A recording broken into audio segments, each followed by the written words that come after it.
이 단원에서는 크게 두 개의 파트로 되어 있어요. 세포의 구조와 그다음에 물질 출입인데 지금 앞부분이 되어 있고 지금 뒷부분을 이제 나갈 거야. 세포막을 경계한 물질의 출입. 근데 여기서 요 물질이라는 말에다가 동그라미를 쳐주시고요. 이 물질은 두 종류가 있습니다. 용질이라는 물질과 용매라고 하는 물질을 둘로 나뉘어지게 되고 여기서 나눠서 또 용질을 물질인데 물질 녹는 물질인데 얘는 뭐라고 부르냐면 확산이라는 단어를 쓰고 용매는 우리는 그냥 여기서는 물이라고 생각하고 얘는 삼투압이라는 말을 씁니다. 물질이 이동하는 데는 물질이 이동해 잡아볼게. 용매라는 물질이 이동할 때는 확산합니다 라고 부르고 용매가 이동할 때는 삼투압이 일어났습니다 라고 얘기를 한다고요. 그래서 용어 차이를 엄연하게 잡아주셔야 된다라는 거. 그 다음에 또 하나 요게 되게 많이 중요한데 일단 키워드를 먼저 잡고 다시 들어가도록 할게. 일단 물질 여기서 보게 되면 고농도라는 단어가 나오고요. 그 다음에 저농도라는 말이 나옵니다. 고농도와 저농도가 있는데 일단 여기서 좀 쉽게 용질이 있고요. 그 다음에 용매가 있다라고 했을 때 고농도와 저농도로 따졌을 때 얘는 많아. 얘는 적어. 용매로 따지면 얘가 적어, 얘가 많아. 조금 컨츄리하지만 이런 식으로 좀 기억을 해주시면 이해하는 데 조금 도움이 됩니다. 그러니까 다시 쉽게 말하면 고농도야. 농도가 진해.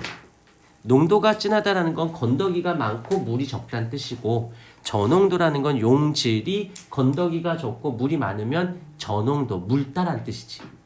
왜 어렵나? 다시 해? 다시 해? 아니면 그냥 넘겨도 될까? 한 번만 다시. 자, 고농도라는 말을 다른 말로 할게. 짜다라는 건 어떻게 돼야 돼? 건더기가 많든지 물이 적든지. 그 다음에 저농도니까 싱겁다는 뜻이야. 싱거워. 싱거우려면 건더기가 적게 있거나 물이 많으면 싱겁겠지.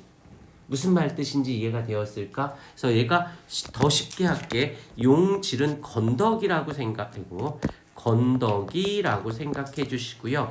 용매는 물이라고 생각을 해 주신다면 조금 더 이해하는 데 도움이 될 듯 싶어요. 여기까지는 되었을까? 네. 오케이. 자, 그 다음에 이제 또 여기서 보기에는 세포막이라고 되어져 있는데 세포막은 세포질과 세포 외부 환경 사이의 물질을 출입을 조절합니다. 일단은 그러니까 이런 거지. 요거를 이렇게 써볼까? 성벽이라고 써볼게. 성벽. 성이 있으면 성벽이 있어. 그러면 성벽은 안과 바깥으로 나뉘게 되어지겠지. 그래서 차단의 역할도 해줘. 근데 성벽만 있다고 생각해보자. 특별히 문제될 거 없을까? 있을까? 성벽만 있으면 문제가 있죠. 있지. 뭐가 있어줘야 돼? 문이 있어야지. 문이 있어야 들락날락 할 거 아니야. 근데 옛날 중세시대 때 성문은 군대가 왔다 갔다 하고 많은 물자가 왔다 갔다 할 때는 문이 좀 어때야 돼? 커야겠지. 근데 그 성문에 한두 명이 또 왔다 갔다 할 수도 있지 않을까? 근데 굳이 그 한두 명 왔다 갔다 하겠다고 성문을 큰 문을 또 열었다 닫았다 하기도 또 좀 아니지 않나? 그러니까 문은 두 종류가 있는 거야. 큰 문이 하나 있고 작은 문이 있고 큰 물건들이나 큰 군대가 왔다 갔다 할 때는 큰 문을 열고 사람 한두 명 왔다 갔다 할 때는 작은 문으로 왔다 갔다. 무슨 말 뜻인지는 알겠니? 네. 그래, 세포막이라는 애는 외부와 내부를 경계하면서도 성벽에는 문도 같이 있기 때문에 물질이 왔다 갔다 하게도 한다라는 거지. 납득이 돼야 암기도 편해지고 납득이 돼야 문제가 보이기 시작합니다. 알겠나요? 네. 자, 세포막의 구조를 보게 세포막은 어떻게 되어져 있나? 보면 주로 인지질과 단백질로 인지질과 단백질로 구성이 되어져 있다고 합니다.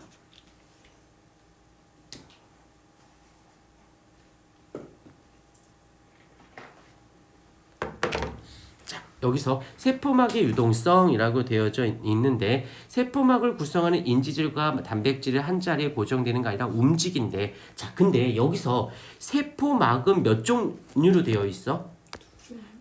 인지질 한 종류와 단백질 두 종류로 되어져 있는 게 보이실까요? 왜? 자, 인지질이라고 하는 아이를 한번 체크, 단백질이라는 아이에다 체크. 여기서 이걸 하기 전에 이걸 먼저 봐야 돼. 물질이 있어. 물질이 작은 입자가 있을 수도 있고 큰 입자가 있을 수도 있지 않을까? 여기까지 됐죠? 그 다음 또 하나 소수성이라고 해서 물과 친하지 않은 소수성 입자가 있을 수 있고 또 하나는 친수성, 물과 친한 입자가 있을 수도 있고 여기까지는 그냥 납득은 되지. 외우진 말고 납득은 됐니? 자, 필기한 거 하지 말고 나 좀 봐줘. 내가 왜 이렇게 구별을 했냐면 성벽은 세포막이야. 외부와 안을 막아주는 역할이면 성문이 있어. 그럼 성문은 물질이 왔다 갔다 하지. 근데 아까 내가 군대가 왔다 갔다 할 때 큰 문을 열고 닫고 사람이 한두 명 왔다 갔다 할 땐 작은 문을 하는 게 좋다라고 얘기했었잖니. 왜 이 얘기를 했냐면 물질을 크게 둘로 나뉘는 거야. 크게 듣기만 해. 크게 두 종류로 나누는 거예요. 작은 입자와 큰 입자로. 그 다음에 물과 안 친한 애랑 물과 친한 애로 하면서 큰 입자와 친수성은 막단백질 쪽으로 이동시키고 작은 입자와 소수성은 인지질 쪽으로 이동시키면 훨씬 더 물질을 구별해 놓고 왔다 갔다 하면 효과적이니까. 이해가 됐습니까? 그러려고 한 게 진화를 거치면서 세포막이 이러한 구조로 만들어진 거지. 이해가 되었을까요? 작은 입자가 소수성 입자랑 같은 이름인 거예요? 아니야. 소수성 입자들이 있고 작은 입자들은 인지질로 다니는 거지. 이해가 되었을까? 네. 그래서 또 이제 밑줄을 그어보자. 근데 여기서 보게 되면은 여기서 이렇게. 그런데 인지질이라는 것은 왜 이중층이라고 되어 있냐면 첫 번째 층이 있고 두 개의 층이 구별이 되어 있어. 두 개로 되어 있어. 그다음에 여기 이쪽으로 가볼게. 여기 양 끝은 이쪽이 세포 잠깐만 필기 이따가 세포 바깥에를 보면 주로 얘네가 여러 개가 있지만 세포 바깥에도 주로 물이 되어 있고 세포 안에도 주로 물이 좀 많아. 그러면 이 세포막 이 바깥쪽에서 밖에 있는 물과 결합을 합니다. 붙잡고 있어. 그 다음에 이 안쪽에 있는 이 머리 부분이 이 세포 안에 있는 걸 붙잡고 있어요. 그러니까 내가 세포막이라고 치자. 그러면 이쪽은 밖에 있는 물과 붙잡고 있고 안에 있는 물을 붙잡고 있어. 잡았지? 근데 내 이 사이가 여기 사이가 기둘려 요 사이가 소수성이야. 이쪽 물을 잡을까? 이쪽 물을 잡아. 그 중간에 이 머리하고 몸뚱아리는 뭐야? 소수성이니까 여기가 섞여 안 섞여? 안 섞이겠지. 기름이니까. 기름이고 물이니까 기름하고 물은 안 섞이잖아. 그러니까 바깥과 안에는 경계가 구별이 되겠지. 그러면서 붙잡고 있으니까 못 도망다니게 해주는 거지. 그 인지질 이중층은 어떤 역할을 해줘? 외부와 내부를 구별하는 역할을 해주는 면서 어떻게 돼? 작은 입자들이나 소수성인 아이들을 움직이게 해주고 막단백질은 있다가 큰 입자나 친수성을 움직이게 해주고. 이해가 되었을까요? 이런 식으로 되어져 있구나 라는 거 여기서 보게 되면 친수성, 소수성 말 그대로 물수자가 친하다고요. 그래서 물 분자와 쉽게 섞여요. 물하고 소심해. 물과 잘 섞이지 않는다는 뜻입니다. 오케이. 자, 끊어줄 테니까